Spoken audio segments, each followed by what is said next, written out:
Delhi AIIMS আজকে একেবারে ঘোষণা করে দিয়েছে যে যে ময়নাতদন্তের রিপোর্ট আরজি করের যে ময়নাতদন্তের রিপোর্ট নিয়ে এতদিন জুনিয়র চিকিৎসকেরা দাবি তুলেছিলেন যে সেখানে গলত রয়েছে, দিল্লির এইমস একেবারে বলে দিল যে সেখানে কোনো গলত নেই, একেবারে প্রমাণ সহ।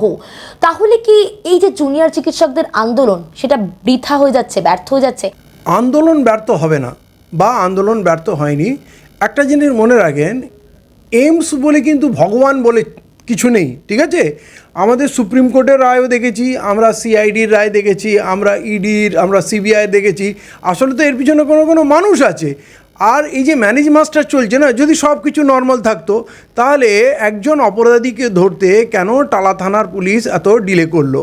কেন ওর লাশটা পোড়ানোর জন্য কেন তড়িঘড়ি? ওর পোস্টমর্টম ওর বাবা মার পরিবারের অনুমতি ছাড়াই কেন হলো? তাহলে এই এতগুলো এক্সট্রা ঘটনা কেন ঘটলো? অতএব এই সব জায়গায় মানুষ আছে।